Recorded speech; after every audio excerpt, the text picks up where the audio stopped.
Bismillahirrahmanirrahim. Alhamdulillah Rabbil Alameen. Salatu wassalamu ala Sayyidina Muhammadan Nabil Ummi wa ala alihi wa sahbihi ajma'in. Rabbi shrah li sadri wa yassir li amri wa hlul 'uqdatam min lisani yafqahu qawli. Thank you, Brother Siraj, the chairman, my respected Sheikh, and brothers and sisters. Assalamu alaikum wa rahmatullahi ta'ala barakatuh. I won't take much time because I also want to listen to the Sheikh. It is but I will give a brief run with this economic view of the whole thing, and our Sheikh will talk from Islamic perspective. Okay. All right. See, the title given to us today is, will the world economy take its greatest plunge in this year, right? My answer is Wallahu alam.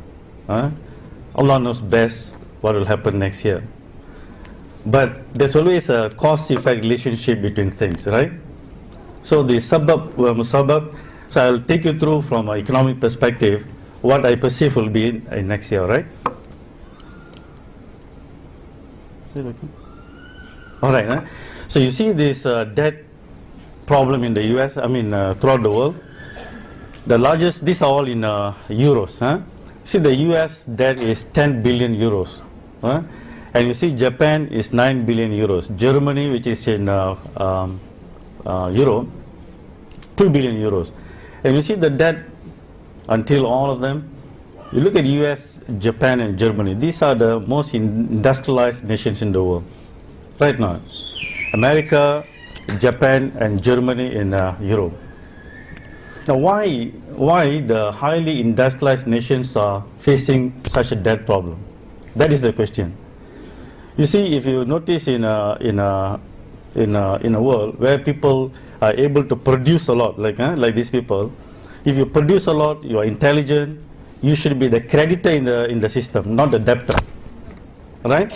So why are you the debtor in the nation, the largest? It's because of the way the monetary system is structured.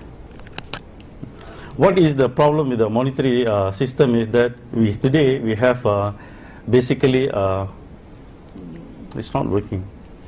Basically, we have debt, what do you call that? Fiat monetary system, interest-based fiat monetary system. That means you all know it's paper currency, which is simply created out of nothing, right? All those things, huh? So you see, the one I showed you is actually it is the government debt. But what matters in macroeconomics is actually the entire debt, the government debt plus the individual debt plus the business debt. We need to see what is the total debt of the system, right? So when you see the total debt, if you see like for countries, those in red color, you see Japan is red, Britain is red, and France and most of the countries in Europe, you see they are dark orange, isn't it? These countries have received over 400 of the GDP. GDP is what the country can produce totally in the one whole year. What is in total they can produce. So you have these countries 400 times. That means 4 times. The debt is 4 times what the country can produce. Look at Japan. Japan is the highest in the world, the total debt. So the total debt of Japan is 4 times it can produce as a whole nation. You see that? And you know that it carries compounded interest. So when debt carries compounded interest, it is an exponential function. So therefore the number grows exponentially day by day. So what happens when you have a system like this, the real economy, the economy that produces real things, it cannot match the rise of the debt. You follow, So the monetary system will not be able, the real sector will not be able to catch up with the monetary sector. That is the whole, what is happening in the global economy right now. All right. Now you see this is the gold price. This is the gold price from the day we started talking about it. Nick Mahani is behind. She was with us from the time we were doing this. So you see, when we started to talk about the gold price at that time, it was only about 160 something per ounce. Now you know it is almost 1,700 plus already, right? So you see the gold price, it has gone to, do you see the exponential growth? Now, the important thing is this. A lot of studies have shown that the goal, when you price relative to real things, the things that you produce, it is a constant. It is a constant. So if you see an exponential growth like this, what is it telling you?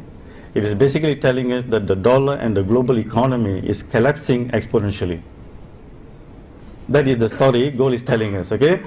The dollar and the global economy is collapsing exponentially. It is not the price of the gold is telling. It's telling the story of the dollar. Okay. All right. So you notice. Look at this.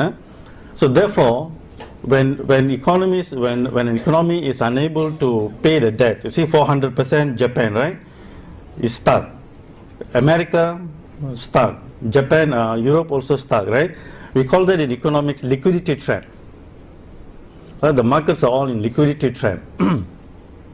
So when you have a liquidity trap, the way to solve this is through debt relief. You have to write off the debt. You have to lupuskan all the hutang lah. You have to write off the debt, at least the interest portion.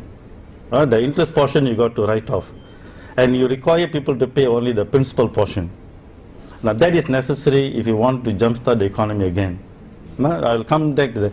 So when you don't do that, when people when people and businesses default, then there will be a collapse of the monetary system. That's what we call the meltdown. A destruction of money takes place currently. So you see the America, and then you see Europe, and you also see Dubai, right? The Arab Spring also has had relation to that. And I think by next year and so on, we will be facing it. There is a domino effect that is taking place.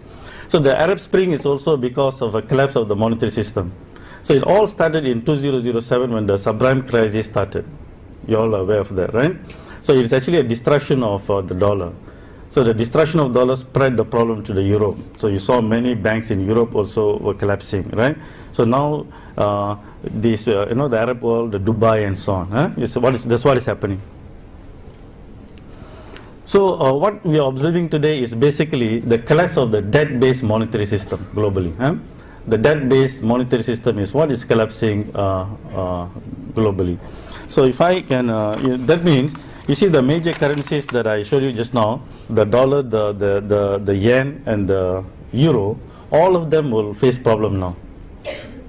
Because these are the major countries with the major debt, isn't it? So when these countries collapse, so all these currencies will collapse.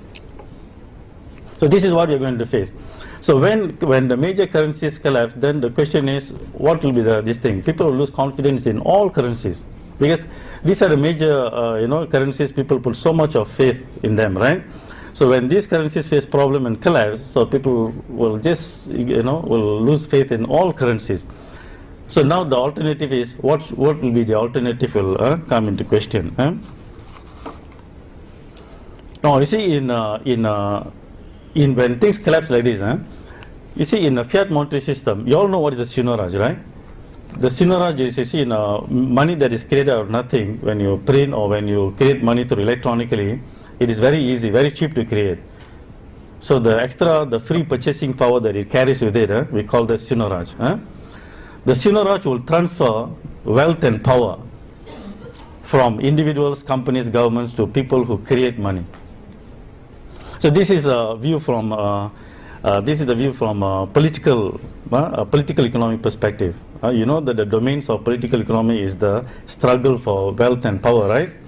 So this monetary system will take away the wealth and power from individuals, businesses and governments, and it will enthrone this on people who create money, those who are given the right to create money. Basically, today's the banking system, who have the banking system, they will be the ones who become the creators. So you saw the statistics earlier. You saw America, Japan, and all this. You saw they are becoming debtors, isn't it? But in accounting, you know that for every debtor there must be a creditor. So who are the creditors in the system? Those are the ones. So to whom you gave the right to create money out of nothing and give to people as a loan on a compounded basis. So they are the creditors in the system. Okay? So the whole world, individuals, businesses and governments will become indebted. You all will become indebted. The creditors will be the banking system. And slowly you will find the control over the resources of the nation and also the power will be enthroned on this group. Very easy. I don't think you need a PhD to understand this, right? Very simple logic, isn't it? Now you notice what happened in the European debt problem. You see, in the European debt problem, after the entire thing collapsing, you notice that they replaced one new Italy and Greece got new prime minister, right?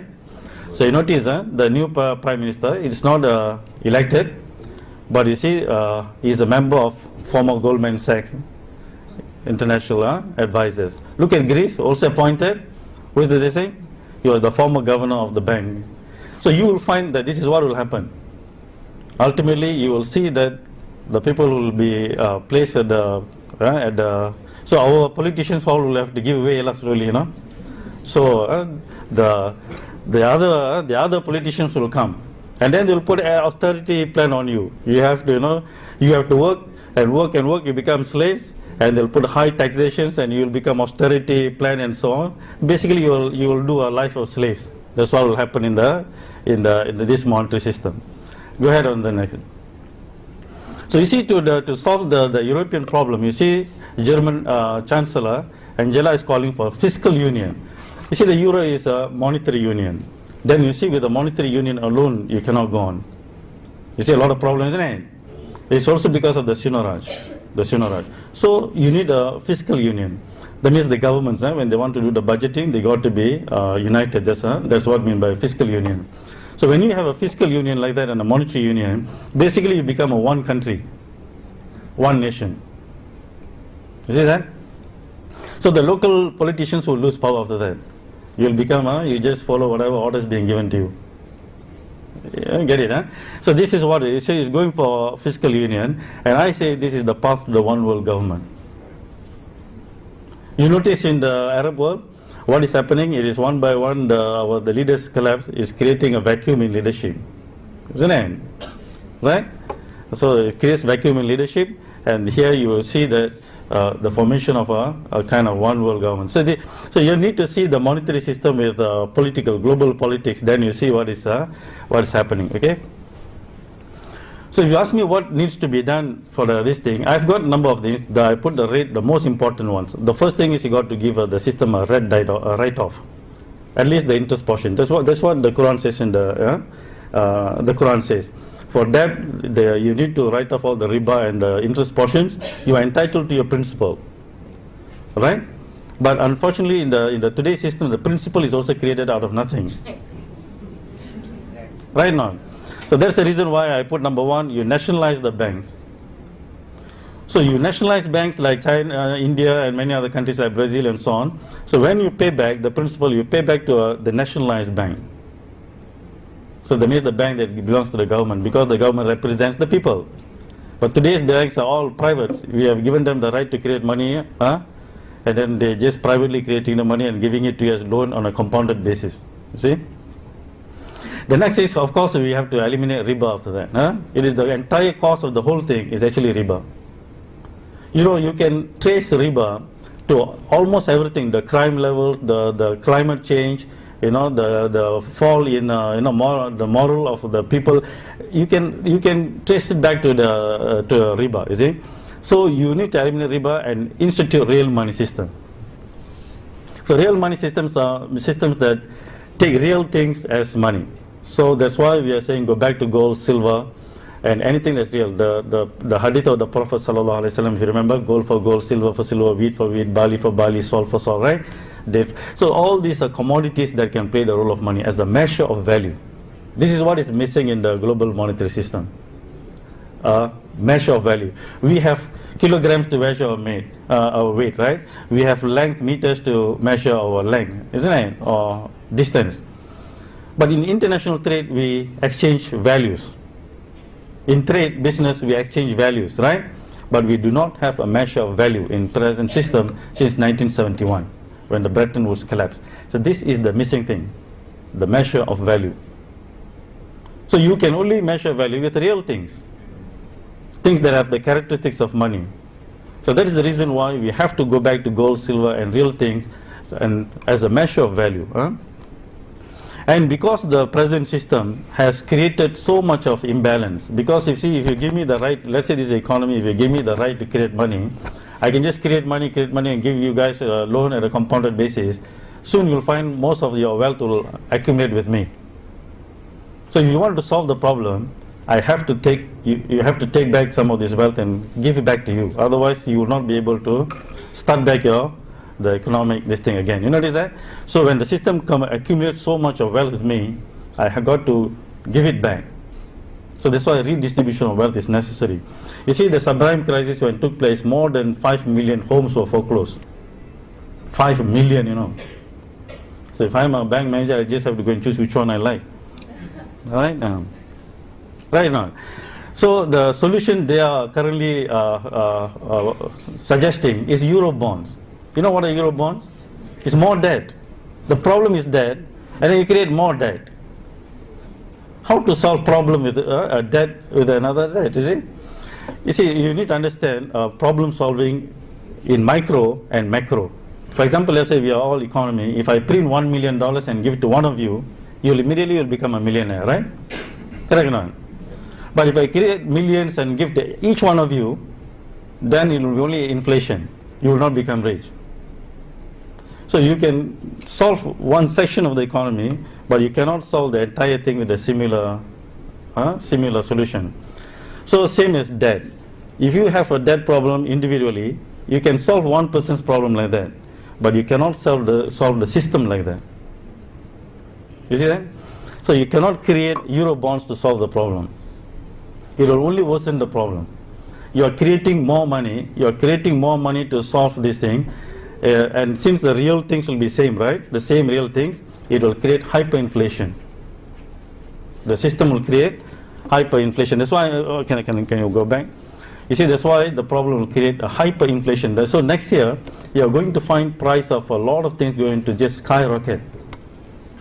You see, not only the Europeans are thinking of Euro bonds, the Americans are now talking about quantitative easing number 3, QE3. You know what is QE3? It is just printing more money. It sounds very sophisticated, isn't it? Quantitative easing sounds like quantum physics, right? But it's basically just like printing. It's printing more money. So all this will create global hyperinflation. So what is worrying is this, you know, your price of your rice, price of your wheat, the staple food will skyrocket next year. The bread and everything, when they take this kind of solution. See? So countries that import food will be devastated. You see that? And it will bring the whole world economy into a serious recession when you go on in this path like that. All they want to do is they just want to try to save the euro at all costs because they know it's unsustainable. So they're trying to create more money, and then when you create more money like this, it will just still again accumulate with the same small group of people. It's not going to be distributed widely with the entire system. It's going to accumulate with a small group. So it's going to create a serious unemployment and also a global economic depression, if you see from the way I see the direction it's going. And if you learn anything from our past history, mankind, whenever such things happen, they always try to solve the problem through wars. So when you cannot control people through economic, this thing like this, the seigniorage of the international currencies, which are losing, all of them, euro, the dollar, yen, all are going down. So what do? You go and take the people's real resources, take over the real resources. So that is the reason why you see the game in the Middle East. It is actually a war for oil. It's a control for oil. Because if you control the oil resources, you can control China, you can control everyone, because they all need the oil for the economic engine. You see that? Even Alan Greenspan in his book, the Age of Turbulence, he mentioned the Iraqi war is for oil. It's in the book. Right? You can say it is for the mass destruction and all the stuff, but it's for oil. Huh? So if you see the game, there's only one country left for them to take on. The moment if they get Iran, then the China will be subdued. So the whole game, it is not all this Islamic terrorists and so on. It's basically to check the rise of China, basically China and Russia and so on. So that is the reason. If you notice recently, the general in China, right? He gave a warning. If you touch Iran, then it's a war. It's going to be World War III. Why are they saying that? You see? Yeah, Chinese generally say, if you touch Iran, it's going to be World War III. So that's why it's very difficult for them to even take on Syria, because Syria, like Libya, because the moment they go for Syria, it means Iran might go. You see? So Iran goes means it's going to be so it's very in a situation that you can create a serious world war, the way you see it. So if you see the entire the scenario, now because the solution is not taken, because they didn't give the debt relief, and they have opted to create more debt and more fiat money to solve the global crisis, I think we are going to face a serious plunge next year. You know, it is all very close. With only in the political game, it's only Iran that is left. So just to give you an effect of all this on gold, you notice the exponential growth of gold price, isn't it? So to give you an effect on gold, you see the gold is the real money. Mankind learned gold is the real money. That is the reason why, even though the Federal Reserve that prints the dollar, and they don't back the dollar with gold. You cannot go to the Federal Reserve with your dollar and ask for gold. They won't. It's not redeemable. And yet, they are the largest holder of gold in the world, isn't it? Right? In Fort Knox. So why is it? Because they know it is the real money. So we have done, there's a correlation between the dollar and the gold is almost for negative 1-for-1. If the dollar were to go up, the gold price will go down. Dollar to collapse, gold price will go up. Almost 1-for-1. So since you saw the gold price is going up, it's because the dollar is collapsing. It's negative. So now that will be linked to the euro and also the yen. All of them are in a similar problem. Liquidity trap. Remember the word liquidity trap. And I say that there's going to be a hyperinflation, isn't it? So and gold is a proven hedge against inflation. Anytime inflation goes up, the price of gold also will go up. So you can protect your savings by diversifying some of your this thing into gold and silver. So again, there'll be effect. It'll be you saw the documentary just now, isn't it? It's expected to go up very high. And then you see the central banks. They also know the problem of the fiat money. So they are also diversifying into gold. So most of the central banks are also buying a lot of gold now, stockpiling gold. Gold is the only commodity held by central banks as a reserve asset. You know that, I always joke, they don't hold coffee or tea as a reserve asset, only gold. And then India, also one of the countries that is fast growing, and you know that India is one of the largest consumer of gold also. Not only the central bank is stockpiling gold, so the Indian people also buying a lot of gold. If you watch a Hindi movie, you can see And then, and also if we accept the age of turbulence, if you think that the next year is going to be an age of turbulence, then the gold is also an asset of choice during times of chaotic times.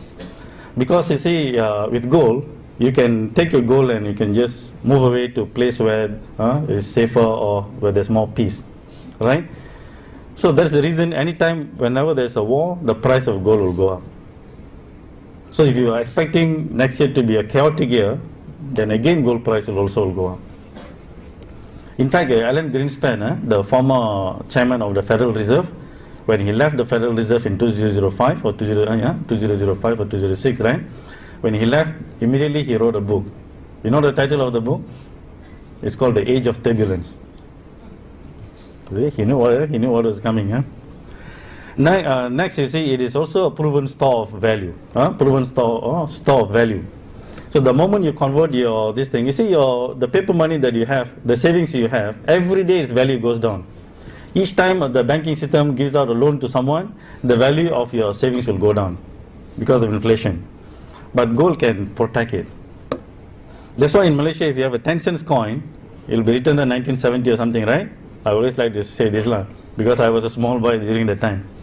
The 10 cents can buy you a roti canai. I used to get to go to school 10 cents. There's the money I get for to go to school. 10 cents. You can buy things. Today, if you bring the 10 cents to the to a restaurant, what can you get? Even a glass of water they charge 20 cents now, right? You get nothing. But if you take a gold, you see the gold during the time of the Prophet ﷺ can buy you a sheep. It's documented in Sahih Bukhari and so on, isn't it? That is a very well known in Islam, so we can give that example. So today also you can buy you a sheep, because the dinar is now by 800 something dollars. You can buy a gold, right? Isn't it? So you see, for 1,500 years it can maintain its purchasing power. That's what we mean by it's a proven store of value. Our other currencies, within 30 years the value is gone. The dollar lost its value in the last 40 years, 90% of its value. The dollar. From 1971 to this one now, 90% of the value is gone. See? And that's the reason why a lot of people are talking about returning back to the gold standard, gold dinar and so on. Even not only us, even the Western. The Nobel laureate said this century is going to be the gold is going to return. Even the president of World Bank said, let's go back to gold. So when everyone is talking about let's go back to gold, so again the value of gold will go up. So you can see, when I mention gold, it's also related to silver, okay? So these two metals, they always play the role of money together. Yeah? So you will notice that this will be the effect on the metals. So what about individuals? What can we do? The governments, I don't think they'll be able to take the actions that I mentioned to you. They're not going to come, some politician, okay, we are going to write off all your debt, It's not going to happen. Even though in history it happened, historically it has happened periodically, they will do that. But in the modern world, I don't think it is possible. So what you can do individually is that you'll have to, I think, put part of our savings, other than that you do for transactions, your savings, protect your savings by investing in precious metals. Or you can go to agri land, because this will become very precious very soon. You cannot invest in houses. The price of house all will come down. All financial markets will come down. Alright? Except commodity markets will rise, and land also. And protect also with complementary currencies. Complementary currencies are systems, monetary systems that will coexist with the national system, electronically or so, and by other means. And then you can use that to protect yourself. The moment you have a complementary system working parallel, you can protect. And in fact, in my opinion, the complementary currency systems are very important. You can go and Google it. There are many websites that will give you a lot of examples of complementary currencies. But we say the complementary currencies that we do should be based on gold as the measure of value. You remember what is missing in the present system? It is the measure of value. When I was going through this, studying this, I did not understand when we saw Imam Al-Ghazali mention that Allah subhanahu wa ta'ala created gold and silver as a measure of value. You use that to measure. And when I first read this, I was hoping why the Imam didn't say, that Allah subhanahu wa ta'ala created as a medium of exchange. To use it as money, no. Is to play the role of as a measure of value. In fact, you'll come to understand that is what is missing. So that's why the success of when we all talk about the dinar system, the success of the dinar is not minting the dinar. It's not in minting the dinar or this thing. Yes, it is important, but the success in pricing things in gold and silver. You can mint the dinar, but the moment you don't price things gold and silver, it will not work. It will not work, okay? So therefore, what this thing is that, in 1990s we saw a collapse of socialism, 2007, and now we are actually observing the collapse of capitalism. So there's no more ism for them already. Right? So there's only one left. So inshallah, this century is, I think, inshallah, it will be a century for Islam to lead. But anytime, paradigm shift, the shift will be very volatile. So that's why whatever I say, it may assume, it may look like the prophets of doom. Remember prophets of doom, all the stories of this thing? No. I think that this tenure, this one decade will be very volatile. But what we are going to see is an age of bliss, inshallah. It's coming, okay? So if you have if you do the right thing, we will do something good for our next generation. The next generation, if you let the one world government to go, take a step, they will become one central bank for to create money for the entire world. That is the direction that the other side like to go. Huh? One central bank for the entire world, one world government. If you go to, if that is reached, huh, what you'll find is that the children will become basically slaves. But there will be peace. There will be peace because it will be a police state. Right? There will be peace, but basically you will be slaves, but you do not know you are a slave. You'll be just having your, a simple little bit of income, but everything else will be controlled, and there will be a godless society basically. But if you reverse it, the other side, if you're able to establish the real money and eliminate riba and so on, you will release them into an age of bliss, abundance, and freedom, and age of prosperity, and a world of faith. This is what you see. So the path right now, you are in a very interesting position in history.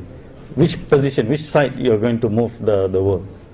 This side or this side? So with that, I stop here because I would like to listen to the Sheikh more. I'm sure you are all here to listen to the Sheikh also, right? So I will stop here. Thank you very much. Assalamu alaikum wa rahmatullahi wa barakatuh. Alhamdulillahi wa kafa. والصلاة والسلام على عباده الذين اصطفى خصوصا على أفضلهم وخاتم النبيين محمد الأمين وعلى آله وصحبه أجمعين وبعد. Brother Chairman, my dear student Shirazuddin Adam Shah, Professor Mira, brothers and sisters in Islam here at the International Islamic University in Gombak in Kuala Lumpur. Assalamu alaikum wa rahmatullahi wa barakatuh. A jigsaw puzzle is something that you were children once upon a time, weren't you? And you did play with jigsaw puzzles. A jigsaw puzzle is something in which you have lots of bits and pieces, each one with a little picture or part of a picture.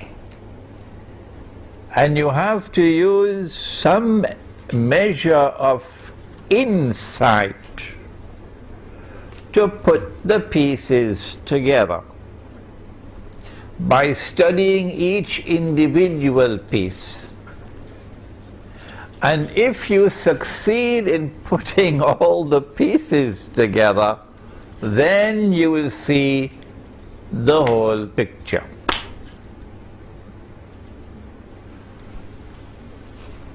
Only,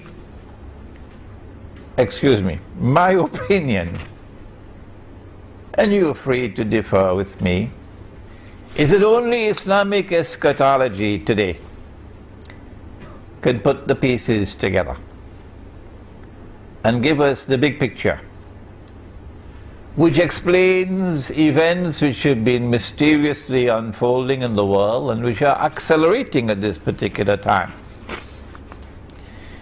which can explain the coming economic crash, financial crash, monetary crash,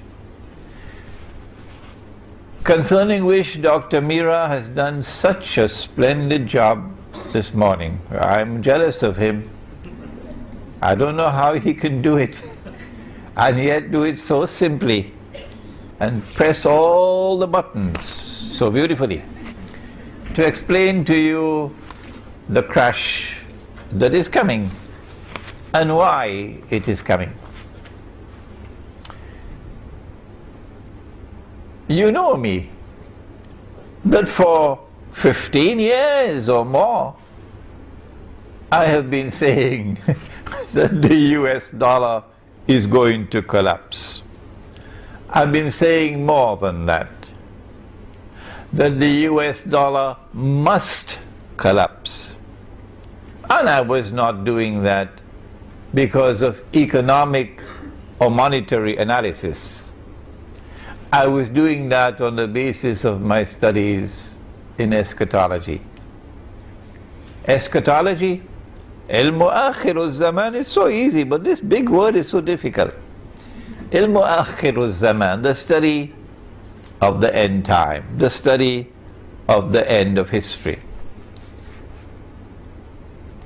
How did I know that the US dollar must collapse? And with it, that the US dollar, the US economy would crash. In 2004, in a lecture in Trinidad on Dajjal, which is all over YouTube, I used the words flying high. You're flying high now, but tomorrow the crash is coming. That was 7 years ago. And that when the crash comes, it's going to bring down the entire monetary system. It's going to bring down all the paper money in the world. This, you know, the stuff that we have in our pockets, the bogus, fraudulent, utterly haram paper money.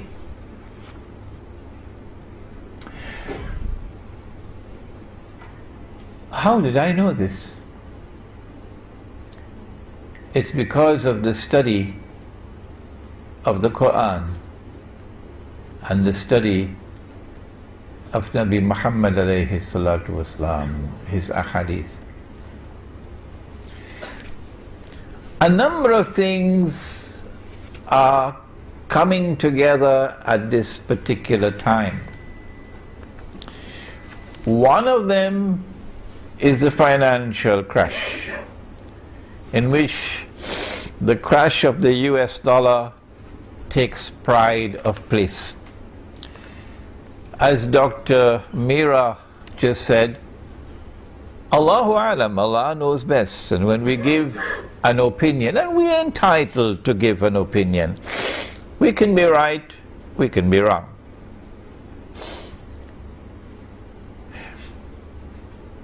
The US dollar is now in a place called ICU, in a hospital, intensive care unit. It has actually expired and is being kept alive artificially by this pump that they use. You see the chest going up and down. But the plug is soon going to be pulled, and then it will be pronounced dead. And the US government knows that very well. That if Israel attacks Iran, that's it. The link between oil and the dollar, as Dr. Mira just explained, if the price of oil shoots up, the implication is that the US dollar is heading down. And they know that an attack on Iran is going to be the final nail in the coffin for the US dollar. That's why the United States does not want Iran to be attacked, my opinion. But Israel wants to attack Iran. Among the reasons is to bring about the collapse of the US dollar. If the US dollar collapses, then automatically the US economy will crash. Remember, this is the international currency. In the same way that its predecessor, the sterling pound, when we were children at school, was the international currency. Today the US dollar is the international currency. There is going to be such massive financial loss in the United States in particular. White America losing most of its wealth, and black America doesn't have much. They got peanuts. That you can close your eyes and anticipate.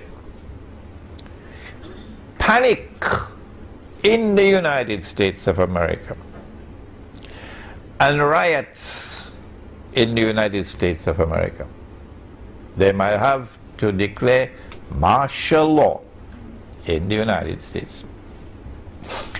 But more than that, the collapse of the US dollar, since this is the international currency, and for that you'll have to study the Bretton Woods Accord, which they don't teach in Al-Azhar University, incidentally, and they don't teach in the Darul Uloom, so your Mufti, I'm sorry, doesn't know the subject. It's going to create panic in the weak currency areas of the world. You know, the world is divided into two kinds of haram paper money. One is called the hard currency area. And I was giving a talk in an international conference in Brunei in September, and I made a joke and nobody laughed. And these were scholars from all over the world, present there, scholars of Islam. I said that they have a special chemical and they dip their paper in the chemical and it comes out as hard currency. Nobody laughed. And I said, we don't have the secret chemical. So when we dip our paper into the solution, it doesn't come out as hard currency. So their hard currency is in demand all over the world. Wish we could get that chemical, eh? And ours, you take a whole basket full of Bangladeshi taka to Manhattan, you can't even buy a cup of coffee. And our galaxy of Islamic scholars sitting there, nobody laughed. I think they were still studying, what chemical is he talking about?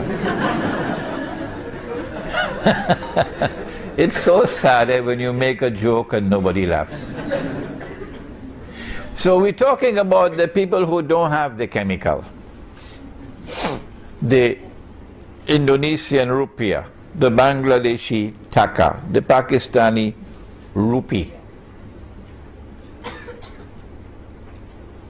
There's going to be panic as people struggle and rush to dump their paper because the price of bread is climbing every hour. Runaway inflation. We are now on the brink of momentous and indeed monstrously evil change in the world as never before, ever before experienced in human history. And where are the scholars of Islam who are arguing with us? What is his Aqidah? Where did he get his ijazah? Is he a Sufi? And yet these are our brothers. And they are our brothers, and we do not speak disrespectfully of them. Who would declare of us, don't listen to Imran Hosein, who for 15 years now was able to see that this is coming. They still can't see that it is coming. They cannot understand the Arab Spring, that it is preparatory to the Arab slaughter. A number of things are taking place at the same time now. And I want to introduce you to some of these pieces of the jigsaw puzzle, so we can try to put them together. I don't have to repeat what Dr. Mira has I don't know how he did it, so brilliantly put all those pieces of the economic and monetary jigsaw puzzle together. But I have to expand on what he just gave to us. Additional to the economic and financial and monetary crisis of the moment, there's something else happening since 9/11. A proliferation of wars in different parts of the world, mostly the world of Islam. And if you notice something, in nearly all of these wars, or in fact in all of these wars, it is Uncle Sam. It is Uncle Sam who has to send his troops most of all. The American military is involved up to its throat. Yes, there is help from NATO, from the rest of NATO. And there is a pocket of presence, support from Japan and from Australia and from other places, but that's token support. But the brunt of the fighting is being done by the American military.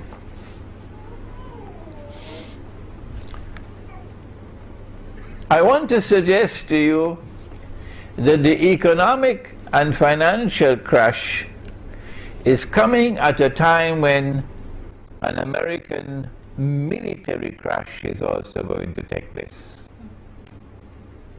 It's not just the US dollar that's going to crumble. No. That the United States has been led by its nose to a trap where it will overextend itself.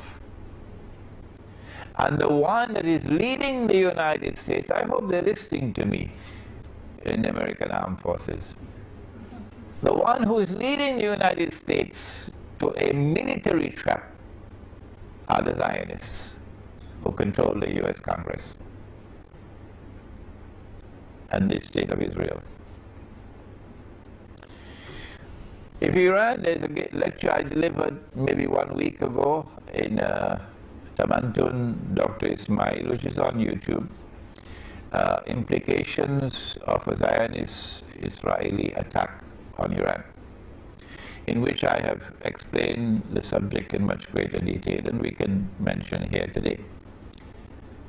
That as soon as Israel attacks Iran, and I am anticipating that Israel would not want to deliver a knockout blow to Iran, because Israel wants Iran to remain strong. Why? Because Israel knows that Iran is going to respond by attacking the American troops in Iraq, where Iran has the advantage of geographical position. And Iran has the second advantage of the majority of the population of Iraq will be supporting Iran, because they're Shia. And even the Sunni in Iraq would want to use this opportunity to deliver the death blow to the United States in particular and to NATO in Iraq. And so the implication of an Israeli attack on Iran is that the United States is going to be back to the wall in Iraq, fighting for survival. I have also suggested, and remember, I can make mistakes, and I have made mistakes in the past. I am anticipating that Iran will also attack and take Bahrain, which should not be easy for them. That should not be difficult for them. And once Iran takes Bahrain, remember again the same situation, that in Bahrain the overwhelming majority would be in support of Iran, and a small and strange minority of oppressors would be opposing Iran in Bahrain. So Iran will have the majority population of Bahrain on its side, because they're mostly Shia. Once Iran takes Bahrain, then Saudi Arabia, which is now, after India, Israel's most strategic partner in the world. Saudi Arabia will now call on the United States. It's probably already prearranged Maybe they have a secret defense treaty. And the United States Congress will ensure that the United States Army, armed forces have to respond and send American troops into Saudi Arabia. And guess what's going to happen? The United States, I am anticipating, is going to face military defeat in Saudi Arabia and Iraq from Iran, because of the advantages on the side of Iran. And if the United States uses nuclear weapons, that's it for Uncle Sam. And so we see not only a financial crash taking place, but also a military crash about to take place. The wars that the United States have been waging, particularly since 9/11, and the monstrous lies which they've had to tell about 9/11. You know, I have said that there are three kinds of lies. You heard it? There are ordinary lies, and then there are great lies, and then there's 9/11. The only people who are now holding on to 9/11 and the official explanation of 9/11 are your governments and your newspapers, you know, mainstream newspapers and television stations, who know that they cannot cross the line. They are slaves and servants of you know who. So around the world, the people are waking up. And around the world, there's growing resentment against the United States. To the extent that I have a student here in KL who is an American, was born in the United States, who speaks with an American accent and is afraid to go to Pakistan. Why? Because if I go to Pakistan, although I look Pakistani, once I speak with an American accent, I'm going to be in danger. I'm going to be in danger. This growing resentment against the United States of America around the world was just demonstrated in a very dramatic way in South America. A few days ago, the heads of state of all the South American and Caribbean countries, including my own Trinidad and Tobago, met in a summit conference in Caracas to create a new organization that would replace the OAS, or the Organization of American States. The OAS, or the Organization of American States, includes Uncle Sam and includes Canada. But guess what?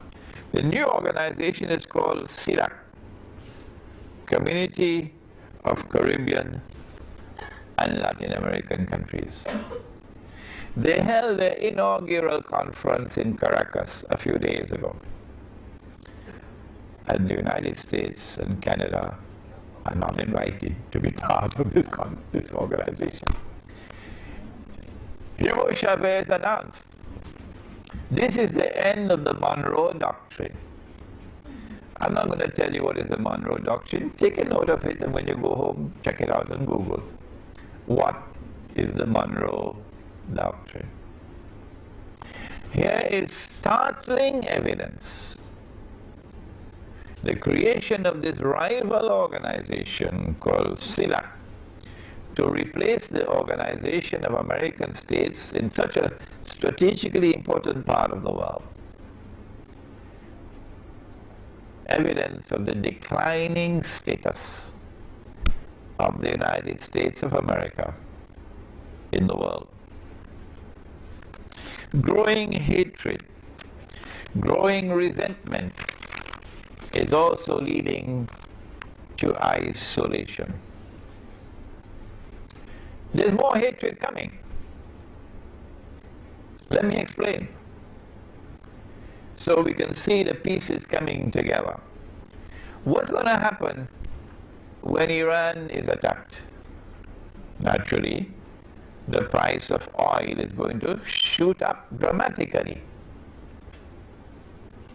Apart from the fact that the US dollar will be collapsing. The Prophet said, alayhi salatu wasalam, it's a hadith of Sahih Bukhari. It is also in Sahih Muslim. He said about Akhirul Zaman, one of the signs of the last day, is that the river Euphrates, you have studied geography, haven't you? The river Euphrates will uncover a mountain of gold.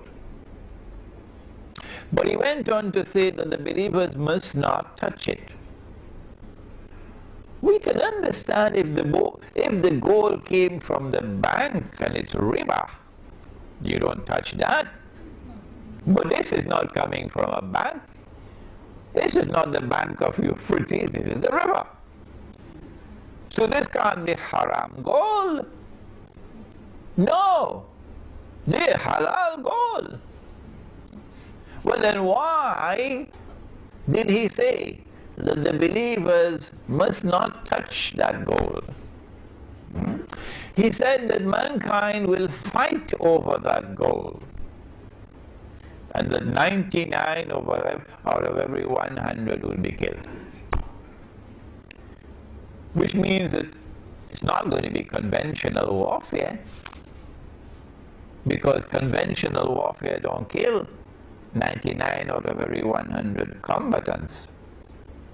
This is going to be nuclear warfare, really, or some kind of a warfare similar to nuclear warfare, which would kill 99 out of every 100, or biological warfare. So this is not going to be Tom, Dick and Harry fighting with little pistols. It has to be global warfare over that gold.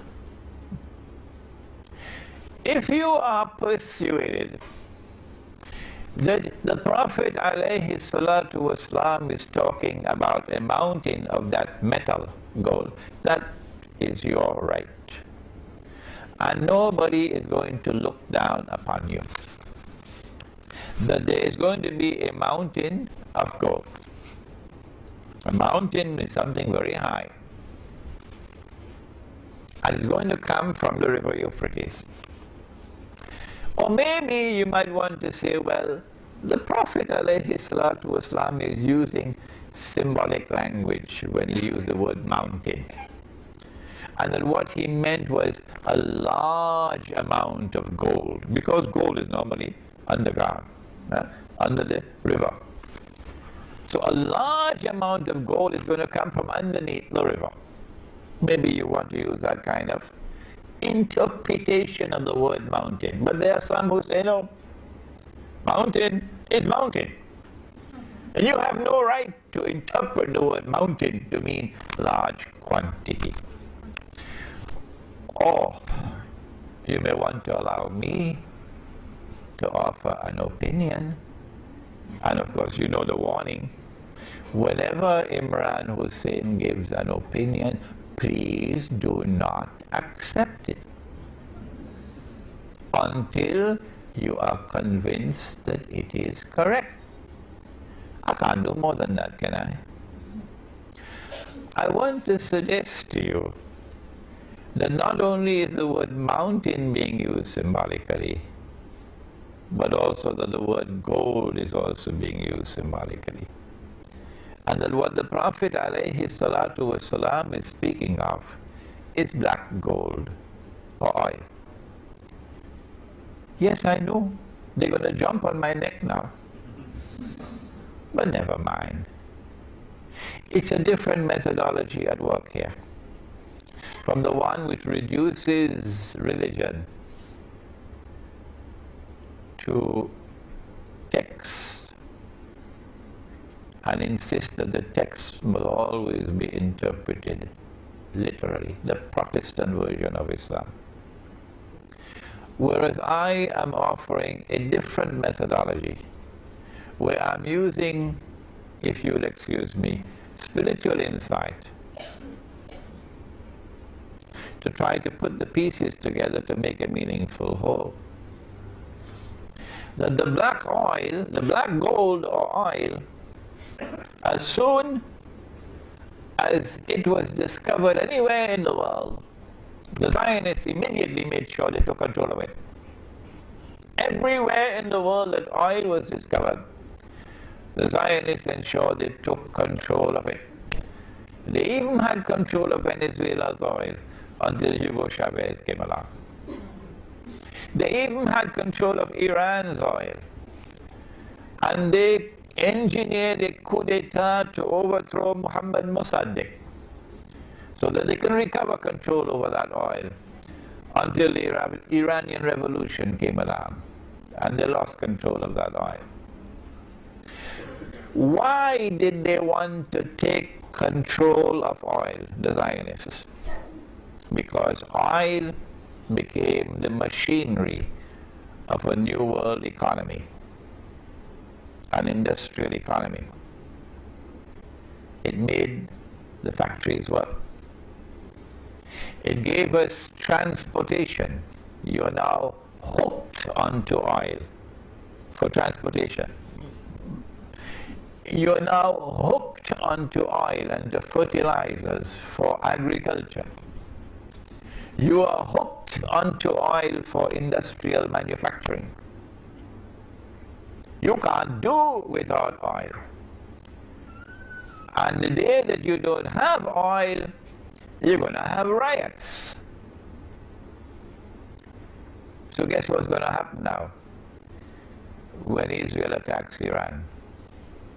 That's why he said the believers should not touch it. Meaning, do not allow yourself to become dependent on that oil, because it's a trap. I remember an engineer in Lahore in Pakistan. He's passed away now, may Allah have his mercy on his soul, who established an engineering company in Lahore, British trained engineer. And he said to me, all that we wanted to do was to explore the use of solar energy for running fans, for fans to operate. Because Pakistan is a hot country. And if we could succeed in using solar energy for fans, we would cut the import bill on oil for Pakistan. So every home has fans. And he says, as soon as my company went to work on this project, the World Bank and the IMF sprang into action and came down on the government of Pakistan to force our company to abandon this project. Meaning, they did not want us to escape from the trap of dependence on oil. And so now the trap is about to be sprung. Escalating prices of oil as soon as Iran is attacked.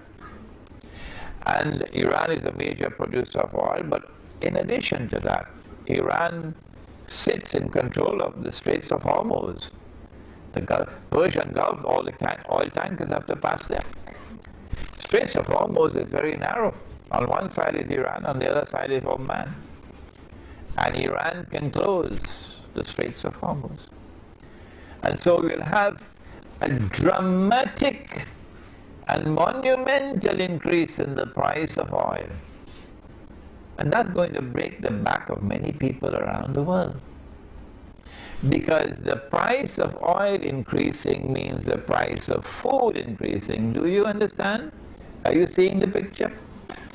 The price of food increasing, the price of transport increasing, the price of manufactured goods increasing, cost of living rising and rising and rising. And when people cannot afford because of the increasing price,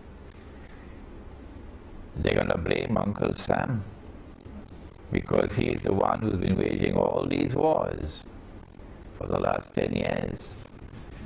And Israel will take a little bit of the flak but the media will ensure that the major blame goes on the United States.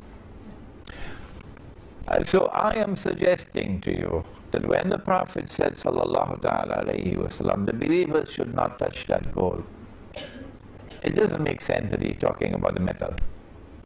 Why should we not touch the metal, which is halal? I'm suggesting to you, and you do not have to accept my opinion, once again, that this is a different methodology at work from that one or the Protestant Islam, in which we interpret the text as religious symbolism, and we say it's black gold.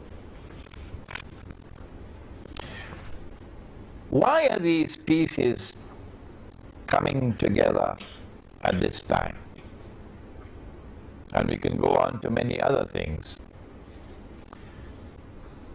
We want to suggest to you that which puts all the pieces of the jigsaw together to give you the big picture, the Islamic eschatology,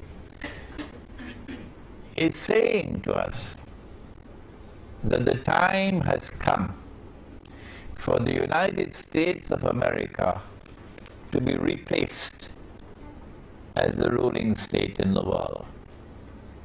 And for those young students who we have here today, and there's so many of them, let us explain what is a ruling state. To rule the world as a ruling state does not mean that you have to rule every square inch of downtown Chicago and Jakarta. No. A ruling state, when we use the term, is a state whose power and dominance in the world cannot be challenged by any rival or combination of rivals. In this sense of the word, the holy state of Israel, established by Nabi Dawood alayhi salam, the Prophet David, and Nabi Sulaiman alayhi salam, the Prophet Solomon, was a ruling state in the world. And Nabi Sulaiman alayhi salam made the dua which is in the Quran, that Allah may grant that no state in history could ever rival this state, the holy state of Israel. And so came the status of a ruling state. You know about Jerusalem in the Quran, I forgot it over there, it's at the back. Jerusalem in the Quran, we explain the hadith of the Prophet ﷺ about 3 ruling states. 3 ruling states created by Dajjal in his 3 stages of his mission. Before Dajjal will emerge in this world of space and time as a human being. He would be a Jew. He would be a young man. He would be powerfully built. He would have curly hair. And from Jerusalem he's going to declare, I am the Messiah. And all the Zionists, the Christian Zionists and the Jewish Zionists and their followers, would say, yes, he is the Messiah.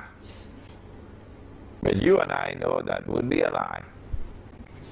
He is someone who has been created and programmed to impersonate the Messiah.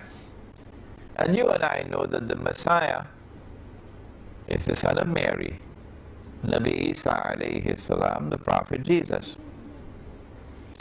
He would be Dajjal, the false Messiah.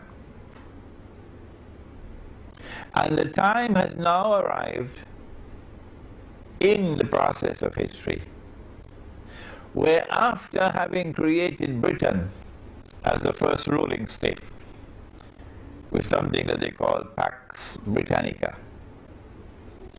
and then having caused or engineered the collapse of Britain and its replacement with the United States of America as the second ruling state in the world with something that they call Pax Americana, we have now reached that moment in time using our methodology which they reject. Protestant Islam rejects our methodology, and Protestant Islam says, don't listen to Imran Hosein. Don't listen to him. He has no Aqidah. He's a Sufi. But go ahead. Go ahead. But you're still my brothers. And I don't speak disrespectfully of you. But this methodology is delivering the goods. This methodology is explaining the world today. And I won't end without explaining the methodology. That we are now located at that moment in time, and I'm addressing you now, Protestant Islam, when the Dajjal's day like a month is ending, and his day like a week is beginning, and a new ruling state is emerging, which will replace the United States of America. That is the big picture. The jigsaw puzzle has now been put together. Israel wants to replace the United States of America as the third and last ruling state in the world. You have never said that, Protestant Islam. We are saying it. And guess what? The Muslims around the world are convinced that we are correct. And we thank Allah who gave us the insight to be able to see the big picture through Islamic eschatology. When Israel takes over from the United States, and the financial crash and the economic crash and the military crash and the hatred for the United States around the world and so on are all part of the agenda to bring down the United States. When Israel takes over from the United States and the world, then Israel must establish its political and economic dominion over the whole world. And the first people that have to rule were the Arabs, of course. Otherwise, no Jew will accept this as a ruling state. And so the Arab Spring has come at this time to facilitate the wars that Israel will have to wage in order to subdue the Arab world and establish an Israeli political and economic dominion over the Arab world. And yet Arab Islamic scholarship knows nothing about this. Arab Islamic scholarship knows absolutely nothing about it.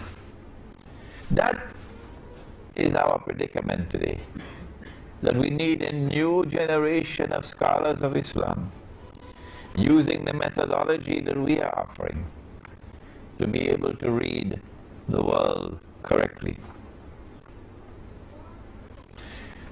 It is at this time that we have to ask, why is it that Protestant Islam has emerged at this time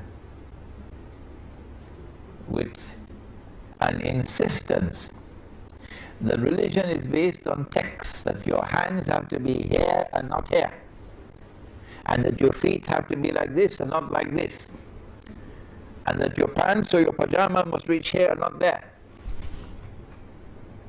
I'm still using respectful language. You should have heard my teacher, Maulana Fadlur Rahman Ansari, rahimahullah. He thundered at them 40 years ago. He gave them, he blasted them left, right, and center. But Imran doesn't have his thunder. My teacher of blessed memory, Maulana Fadlur Rahman Ansari, rahimahullah. This Salafi version of the faith, and remember, Salafis, you are my brothers. And I am not picking up boxing gloves against you. This is an academic, an intellectual discourse. We differ. Why can't we differ? Why can't we exchange views without hatred for each other? Why? You are my brothers. But that does not mean that you are immune from my offering a valid criticism of a methodology which is incapable of recognizing why the financial crash is taking place now, why the economic crash is taking place now, whereas our methodology is explaining why it is taking place now. And there's something else which is happening at this time. The pieces are coming together. We have a group called the Tabligh Jamaat who have fanned out around the world. And they are beautiful brothers. Oh yes. When you see the way they live, you see how they're regular in their salat, they dress in a particular way, they're conforming with the sunnah, you say, MashaAllah, MashaAllah. I don't think we can fit Tabligh Jamaat in the blue jeans Jamaat, can we? You know the blue jeans Jamaat. But why is it that at this particular time, when we face a challenge different from any that we have ever faced before, that we should now have this Protestant version of Islam with that epistemology and with this gathering of large numbers of people, 500,000 ijtima in downtown Chicago. Dajjal is not bothered at all about that. Why? They show no concern whatsoever. They show, Tabligh Jamaat shows absolutely no concern whatsoever with Islamic eschatology that would explain the reality of the world today and which would anticipate the events which are unfolding today and tomorrow.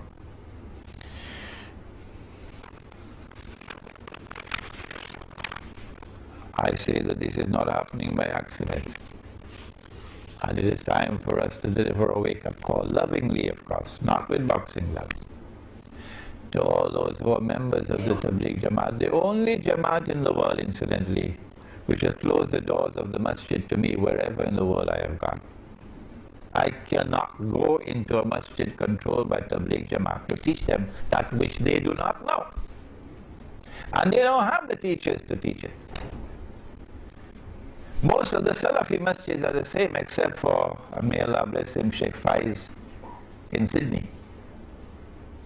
Sheikh Faiz, who is the foremost Salafi Sheikh of Australia, graduate of the Islamic University of Medina. And when I was in Australia for my second visit in 2002, Sheikh Faiz came to my home where I was staying and brought a Lebanese breakfast one morning so we could sit down and have Lebanese breakfast, and then invited me to his center to give a lecture on Islam and the international monetary system. And before the lecture could take place, he asked me to come into his office. And he said to me, Sheikh Imran, I want to become your student. Those were the words he spoke to me. Well, he's such a learned man, I should be his student. Why is it? Why can't we give you a wake-up call and yet remain brothers with each other? Because your methodology is wrong. You're putting your head in the sand like an ostrich in Tabligh Jamaat and not paying attention to understanding events unfolding in the world is dangerous for the Ummah. It's like sleepwalking through history. I thought Ronald Reagan was the only one who did it. But that's what you're doing, Tabligh Jamaat. Do not be annoyed with me. Do not be offended. Because you're my brothers. Now let's come to the methodology. The Prophet said, alayhi salatu wasalam, that every prophet warned about Dajjal. And the Prophet Nuh alayhi salam warned about Dajjal. But I'm going to tell you something that no one has ever said before me. Dajjal sees with the left eye, he's blind in the right eye, it looks like a bulging grape. Dajjal sees with the left eye, he's blind in the right eye, it looks like a bulging grape. But your Lord is not one eye. Between his eyes on his forehead is written the word kafir, kafir, kafir. And every mu'min will be able to read it, whether that mu'min is literate or illiterate. And so Ali radiallahu ta'ala anhu will be able to read it. Kafir. But Tony Blair won't be able to read it. You know, he was just convicted for war crime right here in KL. So we sent Tony Blair to the eye specialist. Check out his eyes. Why he cannot read this kafir? Oh, when you're sending Tony Blair, send George Bush also with him. And then the report comes, nothing wrong with their eyes. Well then how come they can't read, but the mu'min can read? We say, and this is our viewpoint, you don't have to accept it. Is that when the Dajjal sees with the left eye, this is religious symbolism at work, that he is seeing with external sight. And when he is blind in the right eye, this is religious symbolism at work, that he is internally blind. And that's why the kafir cannot read. Because when the mu'min reads, he's not reading with these eyes alone. He's reading with internal sight. And did the Prophet not say, sallallahu ta'ala alayhi wa sallam, I wish I had another 1 hour to deal with the subject. He said, ittaqu firasat al-mu'min, فَإِنَّهُ يَنْزُرُ بِنُورِ اللَّهِ. Fear the firasa. The firasa is that hikmah, or that wisdom of the believer, which is intuitive in nature and founded on spirituality. Fear the intuitive, internal, spiritual insight or wisdom of the mu'min, because when he sees with the nur of Allah. And so this hadith is speaking about epistemology and about spirituality. The absolute imperative of pursuing the spiritual quest, so that you'll have internal nur with which to see, and so that you have a chance of walking in the path of Khidr alayhi salam. After all, it is Suratul Kahf of the Quran, which is the surah of Ilmu Akhir Zaman par excellence. And Khidr alayhi salam is different from the rest because you'll only meet him where? You will meet him at Majma'ul Bahrain. Majma'ul Bahrain, the place where the two oceans meet. Which two oceans? Go to Imam al-Baydawi and his tafsir. The ocean of knowledge externally acquired, the ocean of knowledge internally received. When these two oceans of knowledge come together, as they did in my teacher of blessed memory, Maulana Dr. Fadlur Rahman Ansari, rahimahullah, when these two oceans come together in an individual, in a scholar, and are harmoniously integrated, only then do you have the scholar who can take all the pieces together and solve the jigsaw puzzle and deliver to you the big picture. And so today we address them, Protestant Islam, and we ask you to take another look at epistemology and at spirituality, the methodology that we are offering. ربنا تقبل منا إنك أنت السميع العليم وتب علينا يا مولانا إنك أنت التواب الرحيم برحمتك يا أرحم الراحمين آمين.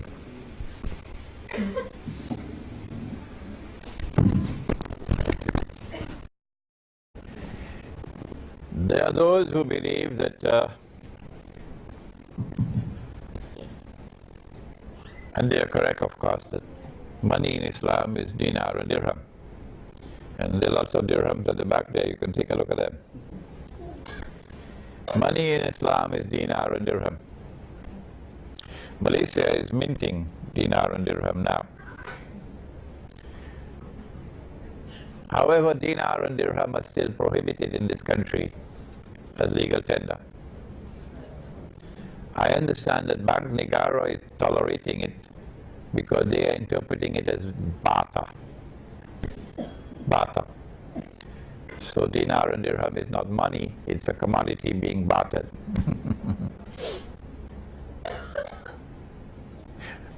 There are those who are persuaded, and I don't want to call names, that it is possible for us to overturn the current monetary system of paper money, which is on its way out, and electronic money, which is already here, that we can overturn it and replace it with dinar and dirham at the macro level.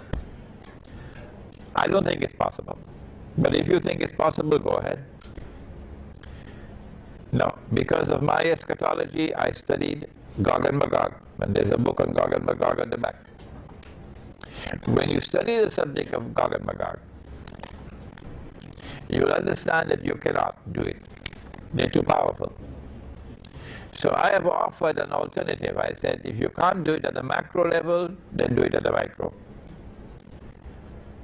At the micro level, those of us who want, not everybody wants to get away from the ringgit. Those of us who want to return to dinar or dirham and get away from the riba, this small group, we will withdraw from the cities. And we will head for something called, you're familiar with the word, aren't you? Kampung. And we will build small communities, Muslim communities. And in our small communities, we'll have small micro markets. And in our micro markets, we will not allow the use of the haram paper money and electronic money. In our micro markets, we're going to use dinar and dirham. And when dinar and dirham are in short supply, or the police come and seize all our dinar and dirham, then we will turn to wheat and barley and dates and salt and rice and sugar. And what? They can't ban that, can they? So this is my solution. And right here in this hall, I have students. Right here in this hall now, I have students who are working actively to do precisely that. Right here in Malaysia.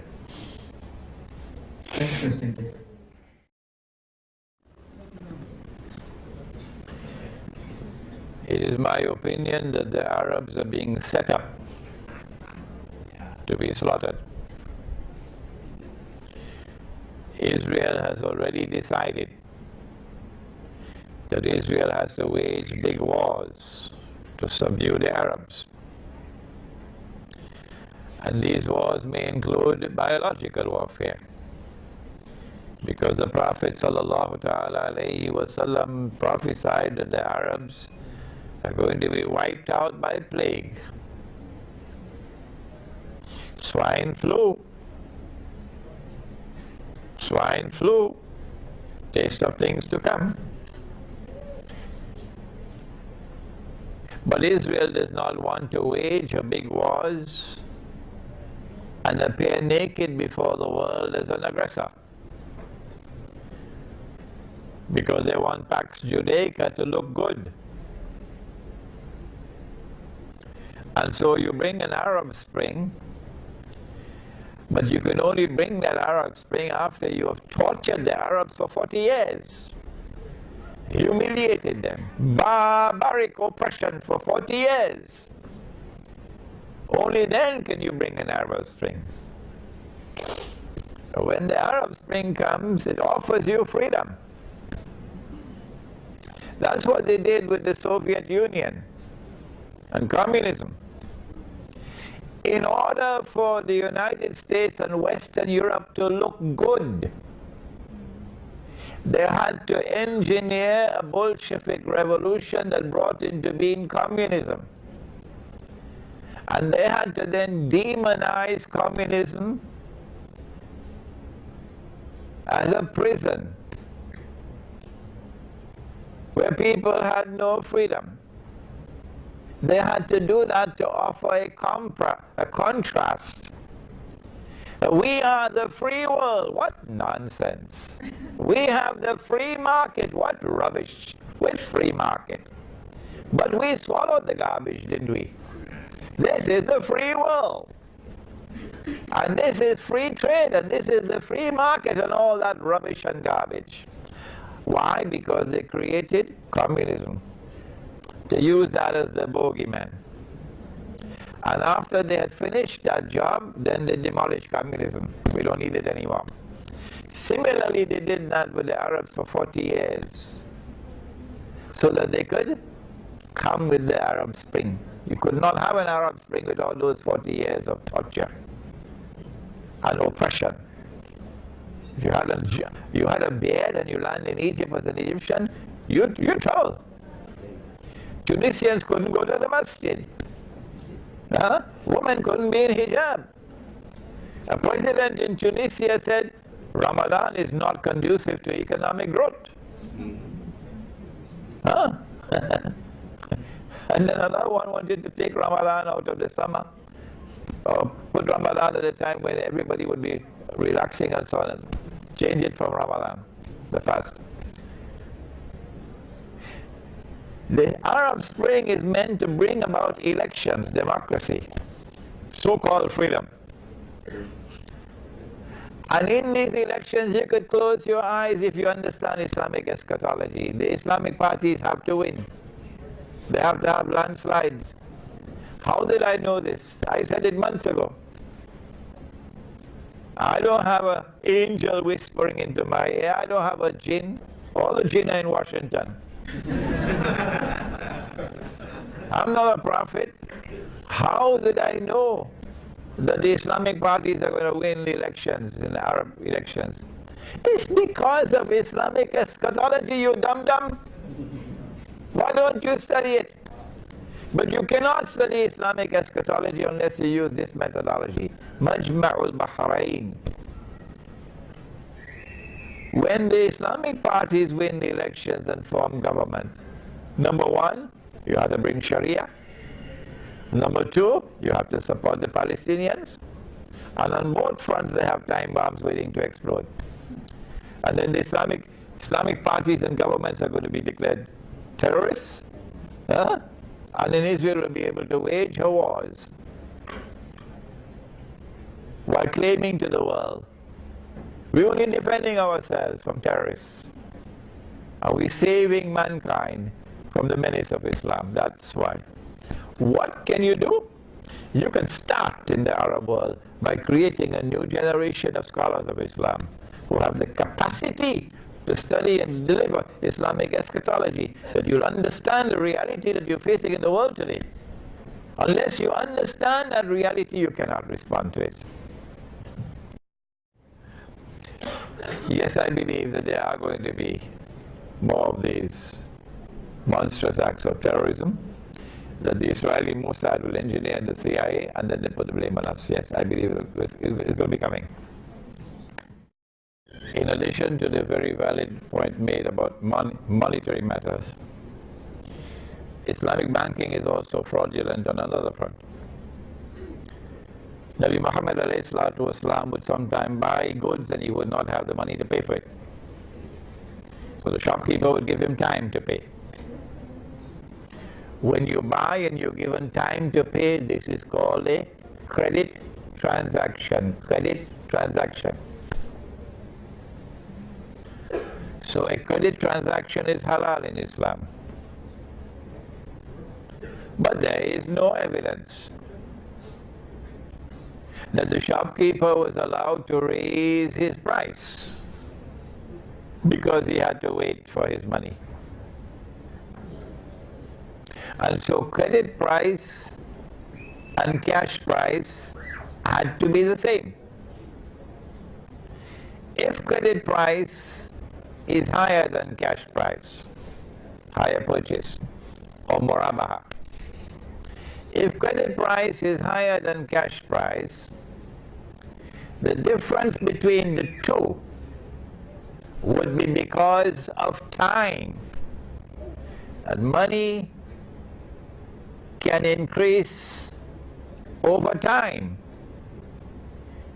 If you believe that money can increase over time, you are misguided, dangerously misguided. Because Allah says no, money cannot increase over time. That transaction is invalid. That is riba. But the Islamic banks, now they are beginning to understand that tide is turning against them. So now they're back to the wall. But their so-called murabaha is not halal at all. It's actually riba through the back door. What is Protestant Islam? Let me repeat. A religion, a conception of religion, which came in the European world, which gave to itself the name Protestantism when it broke away from the Roman Catholic Church, and which insisted that religion was based on texts, T-E-X-T-S, and that the text must be understood literally. This methodology of Protestant Islam came to the Muslim world. It started with Muhammad Abdul Wahab in Saudi Arabia, with a movement. I didn't coin the term, so don't take up boxing gloves for me. The world of Islam chose to call it the Wahhabi movement, so do not fight me over it. For how so long? The whole world of Islam has been calling it the Wahhabi movement. Now you want to fight me over the word? This movement now calls itself Salafi. And I am saying to them, and they are my brothers, and I am not fighting them, I am saying to them that you have the Protestant version of Islam. And in this Protestant version of Islam, where you confine yourself to the study of text, this is your primary concern, not the Nur, but the text, and that you interpret the text literally. This, you cannot understand Islamic eschatology. You will not be able to understand the world today. You will not be able to do what I just did, to say that the economic crash and the final financial crash subserve another greater whole, and that is Israel's ambition to replace the United States as the next ruling state in the world. Do the Salafis have this understanding? I gave a lecture at Cyberjaya a couple of months ago, I think during Ramadan. The Muslim youth in a glamorous world. The lecture is on YouTube. Listen to it. But one part of the lecture comes out of Surah Al-Kahf of the Quran. Don't tell me Kahfi, it's Surah Al-Kahf.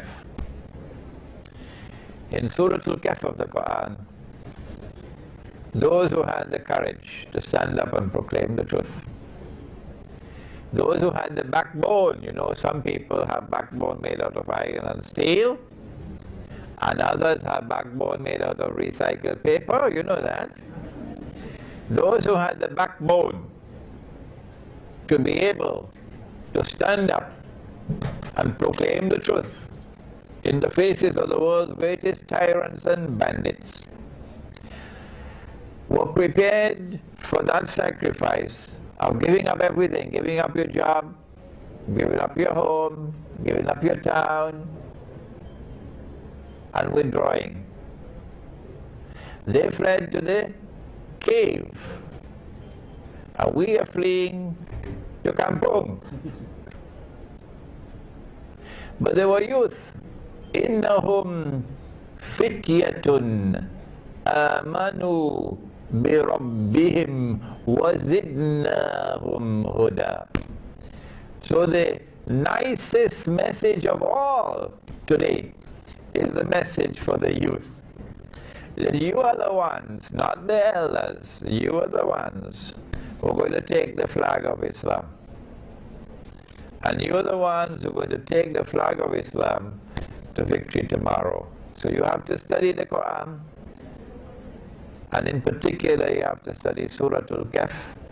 And I have at the back 3 books of Surah Al-Kahf. It's a quartet. The first one is Surah Al-Kahf, the tafsir, the explanation. That's at the back. The second one is Surah Al-Kahf in the modern age, which is the ta'wil, the interpretation. That's at the back. The third one is Gog and Magog, an Islamic view of Gog and Magog in the modern world. That comes out of Surah Al-Kahf. And if you send me less emails, I'll be able to write the 4th one. an Islamic view of Dajjal, the false Messiah. This is my interpretation, and I can be wrong. I said that when Nabi Ibrahim alayhi salam saw in a vision that he must sacrifice his son, or he is sacrificing his son, Nabi Ismail alayhi salam. And then he went to him and he said to him, Ya bunayya inni ara fil manami anni azbahuk fanzur madha tara. The son then replied, Ya abati fa'al ma tu'mar. Oh my son, this is what I have seen in my sleep. How do you respond? And the son replied and said, O father, do as you have been commanded. So the son and the father understood it to be a divine command. And when he was about to sacrifice his son, then Allah subhanahu wa ta'ala called out to him by name, Ya Ibrahim, by name. قَدْ صَدَقْتَ الرُّؤْيَا. You have already fulfilled the vision. The vision never required of you to actually take a knife and cut your son's throat. Without doing that, without taking a knife and cutting your son's throat, you have already fulfilled the vision, indicating that what Allah wanted of him was acceptance of the slaughter. Acceptance of the slaughter. The Prophet said, sallallahu ta'ala alayhi wa sallam, the best of those who came from Nabi Ismail alayhi salam are the Kinana. And the best of the Kinana are the Quraysh. And the best of the Quraysh are Banu Hashim. And I am the best of Banu Hashim. Indicating a straight line from Nabi Ismail alayhi salam to the Arabs. And so I have suggested, and I can be wrong, I have suggested that what this vision was intended to convey was that there is a slaughter of Ismail alayhi salam which is to come at the end of history. And the slaughter of Ismail alayhi salam is the slaughter of the Arabs. And Allah wanted this acceptance from Ibrahim alayhi salam because this was required as part of the divine plan for the Jews to be punished with the greatest punishment that has ever been punished upon anyone. And so when the Arab slaughter takes place tomorrow, those innocent Arabs are not those who are worshipping Washington. They have the Qibla in Washington. Those innocent Arabs who now face death would know we are dying because Allah wanted this in order for His plan to ultimately be concluded with the Jews running behind, not all Jews, the oppressor, running behind trees and stones. And then the trees and the stones speaking and saying, Ya Muslim, هذا يهودي ورائي فتعال فاقتل. There's a Jew hiding behind me, so come and kill him. Indicating the universal hatred for the Zionists will reach fever pitch in the world. And the strike on Iran is putting the last nail in your coffin.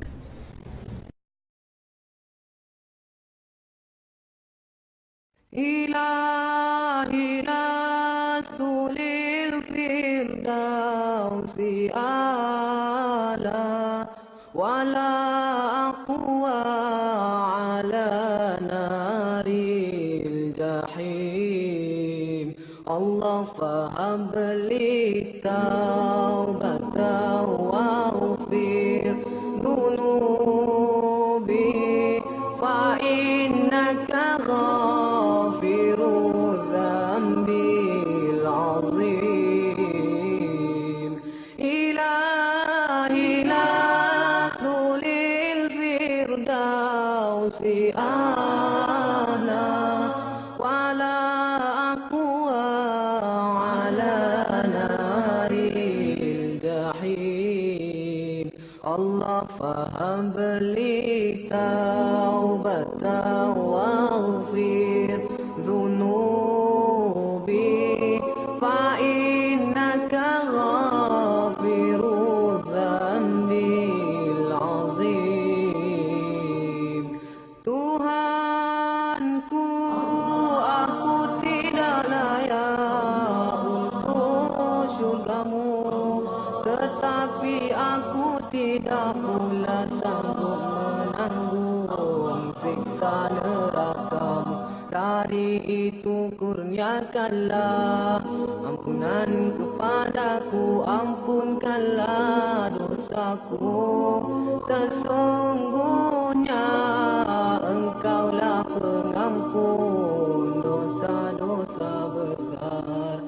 Tuhanku, aku tidak layak untuk syurgamu, tetapi aku tidak pula sanggup menanggung siksa nerakamu.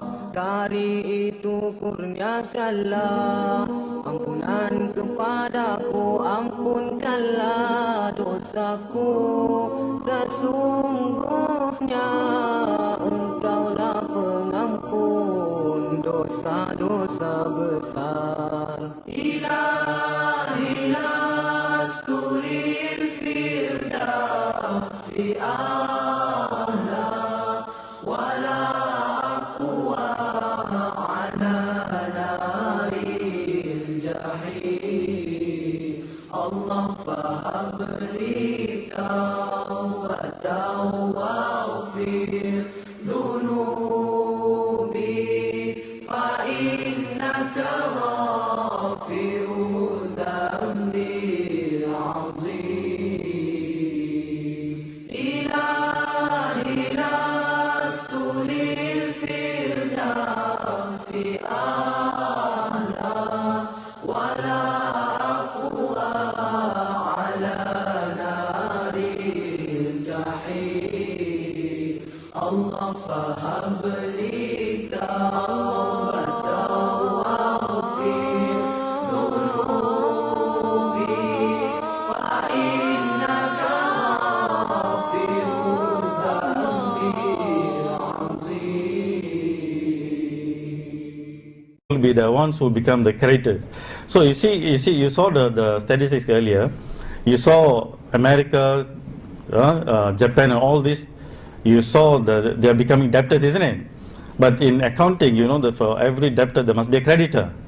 So who are the creditors in the system? Those are the ones. So to whom you gave the right to create money out of nothing and give to people as a loan on a compounded basis. So they are the creditors in the system. Okay? So the whole world, individuals, businesses and governments will become indebted. We all will become indebted. The creditors will be the banking system, and slowly you will find the control over the resources of the nation and also the power will be enthroned on this group. Very easy. I don't think you need a PhD to understand this, right? Very simple logic, isn't it? Now you notice what happened in the European debt problem. You see, in the European debt problem, after the entire thing collapsing, you notice that they replaced one new Italy and Greece got new prime minister, right? So you notice the new prime minister, it's not elected, but you see he's a member of former Goldman Sachs international advisors. Look at Greece, also appointed. Who is this thing? He was the former governor of the bank. So you will find that this is what will happen. Ultimately, you will see that the people will be placed at the so our politicians all will have to give away slowly, you know. So the other politicians will come, and then they'll put an austerity plan on you. You have to, you know, you have to work and work and work. You become slaves, and they'll put high taxations, and you will become austerity plan and so on. Basically, you will do a life of slaves. That's what will happen in this monetary system. Go ahead on the next. So you see, to solve the European problem, you see, German Chancellor Angela is calling for fiscal union. You see, the euro is a monetary union. Then you see, with the monetary union alone, you cannot go on. You see a lot of problems, isn't it? It's also because of the Sinoraj. So you need a fiscal union. That means the governments, when they want to do the budgeting, they got to be united. That's what I mean by fiscal union. So when you have a fiscal union like that and a monetary union, basically you become a one country, one nation. You see that? So the local politicians will lose power after that. You'll become, you just follow whatever orders being given to you. Get it, huh? So this is what it is going for fiscal union, and I say this is the path to the one world government. You notice in the Arab world, what is happening? It is one by one, the leaders' collapse is creating a vacuum in leadership. Isn't it? Right?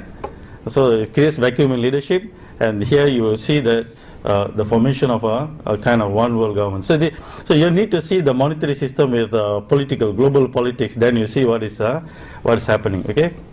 Relief. You have to write off the debt.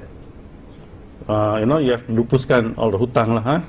You have to write off the debt, at least the interest portion. The interest portion you got to write off, and you require people to pay only the principal portion. Now that is necessary if you want to jumpstart the economy again. I will come back to that. So when you don't do that, when people people and businesses default, then there will be a collapse of the monetary system. That's what we call the meltdown.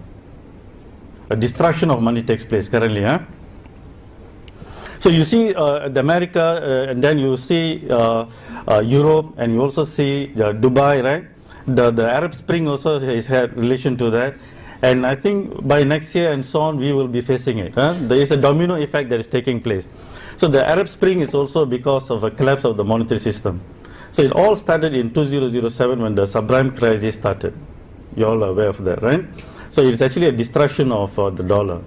So the destruction of dollar spread the problem to the Europe. So you saw many banks in Europe also were collapsing, right? So now the Arab world, the Dubai and so on, that's what is happening. So what we are observing today is basically the collapse of the debt-based monetary system globally. The debt-based monetary system is what is collapsing globally. So if I can, that means, you see the major currencies that I showed you just now, the dollar, the yen and the euro, all of them will face problem now. Because these are the major countries with the major debt, isn't it? So when these countries collapse, so all these currencies will collapse. So this is what we are going to face. So when the major currencies collapse, then the question is, what will be this thing? People will lose confidence in all currencies, because these are the major currencies. People put so much of faith in them, right? So when these currencies face problem and collapse, so people will just will lose faith in all currencies. So now the alternative is, what will be the alternative will come into question. Now you see when things collapse like this, you see in a fiat monetary system, you all know what is the Sinoraj, right? The Sinoraj is, you see, money that is created out of nothing. When you print or when you create money through electronically, it is very easy, very cheap to create. So the free purchasing power that it carries with it, we call the Sinoraj. The Sinoraj will transfer wealth and power from individuals, companies, governments to people who create money. So this is a view from political economic perspective. You know that the domains of political economy is the struggle for wealth and power, right? So this monetary system will take away the wealth and power from individuals, businesses and governments, and it will enthrone this on people who create money, those who are given the right to create money. Basically today's the banking system, who have the banking system, they will. So if you ask me what needs to be done for this thing, I've got a number of things. I put the most important ones. The first thing is you got to give the system a write-off, at least the interest portion. That's what the Quran says in the Quran says. For that, you need to write off all the riba and the interest portions. You are entitled to your principal, right? But unfortunately, in the today's system, the principal is also created out of nothing, right now. So that's the reason why I put number one, you nationalize the banks. So you nationalize banks like China, India, and many other countries like Brazil and so on. So when you pay back, the principal you pay back to the nationalized bank. So that means the bank that belongs to the government, because the government represents the people. But today's banks are all private. We have given them the right to create money, and then they're just privately creating the money and giving it to you as loan on a compounded basis. You see? The next is, of course, we have to eliminate riba after that. It is the entire cost of the whole thing is actually riba. You know, you can trace riba to almost everything, the crime levels, the climate change, you know, the fall in the moral of the people. You can trace it back to riba, you see. So you need to eliminate riba and institute real money system. So real money systems are systems that take real things as money. So that's why we are saying go back to gold, silver, and anything that's real. The hadith of the Prophet sallallahu alaihi wasallam, if you remember, gold for gold, silver for silver, wheat for wheat, barley for barley, salt for salt, right? So all these are commodities that can play the role of money as a measure of value. This is what is missing in the global monetary system. Measure of value. We have kilograms to measure our weight, right? We have length meters to measure our length, isn't it? Or distance. But in international trade, we exchange values. In trade, business, we exchange values, right?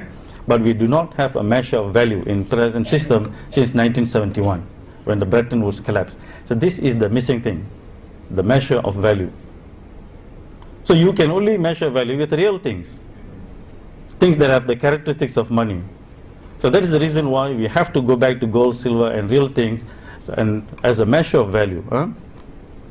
And because the present system has created so much of imbalance, because if you give me the right, let's say this is economy, if you give me the right to create money, I can just create money and give you guys a loan at a compounded basis.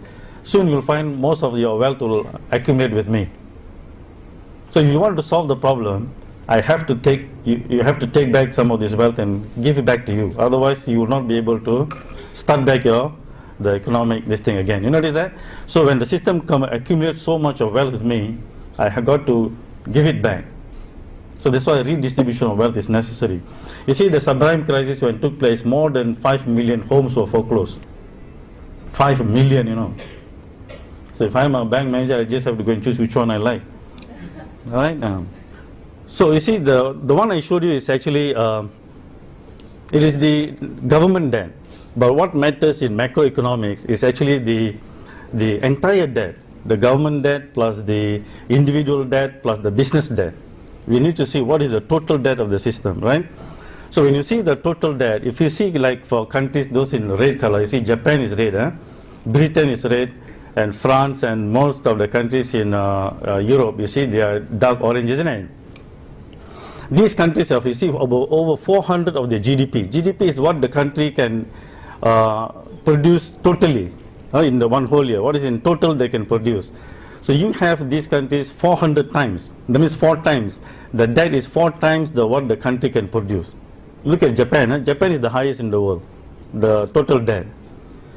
So the total debt of Japan is 4 times it can produce as a whole nation. You see that? And you know that it carries compounded interest. So when debt carries compounded interest, it is an exponential function. So therefore the number grows exponentially day by day.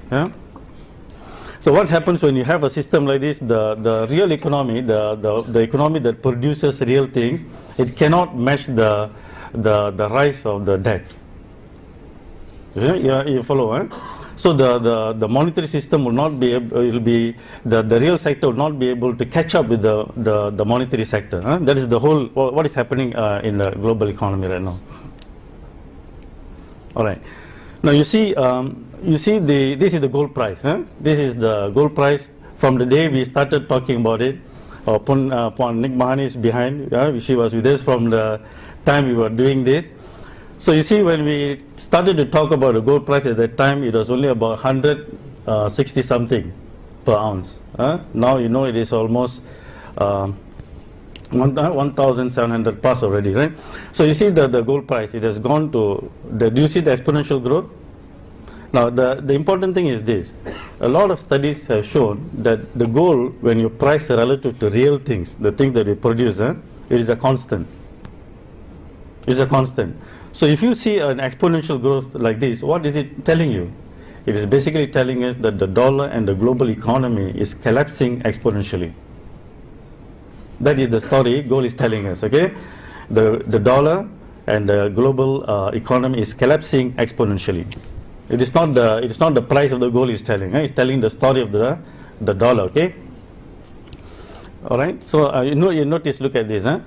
So therefore, when an economy is unable to pay the debt, you see 400%, Japan, right? Is stuck. America stuck. Japan, Europe also stuck, right? We call that in economics liquidity trap. The markets are all in liquidity trap. So when you have a liquidity trap, the way to solve this is through a debt.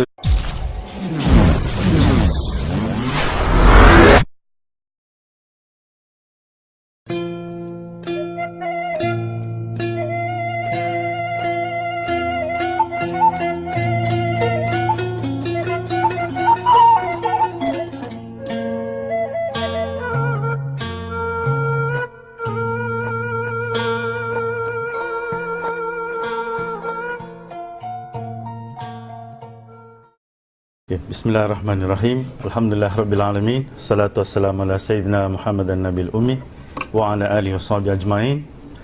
Rabbi shrah li sadri wa yassir li amri wa hlul 'uqdatam min lisani yafqahu qawli. Thank you, Brother Siraj, the chairman, my respected Sheikh, and brothers and sisters. Assalamu alaikum wa rahmatullahi ta'ala barakatuh. I won't take much time because I also want to listen to the Sheikh. It is but I will give a brief run with this economic view of the whole thing, and our Sheikh will talk from Islamic perspective. Okay. All right. See, the title given to us today is, will the world economy take its greatest plunge in this year, right? My answer is Wallahu A'lam. Allah knows best what will happen next year. But there's always a cause-effect relationship between things, right? So the sabab wa musabab, so I'll take you through from an economic perspective what I perceive will be in next year, right? All right. So you see this debt problem in the US, throughout the world. The largest, these are all in euros. See, the US debt is 10 billion euros. And you see Japan is 9 billion euros. Germany, which is in euro, 2 billion euros. And you see the debt until all of them. You look at US, Japan and Germany. These are the most industrialized nations in the world right now. America, Japan and Germany in Europe. Now why the highly industrialized nations are facing such a debt problem? That is the question. You see, if you notice in a world where people are able to produce a lot, like these people, if you produce a lot, you are intelligent, you should be the creditor in the system, not the debtor, right? So why are you the debtor in the nation, the largest? It's because of the way the monetary system is structured. What is the problem with the monetary system is that today we have basically it's not working. Basically, we have that, what do you call that, fiat monetary system, interest-based fiat monetary system. That means you all know it's paper currency, which is simply created out of nothing, right? All those things,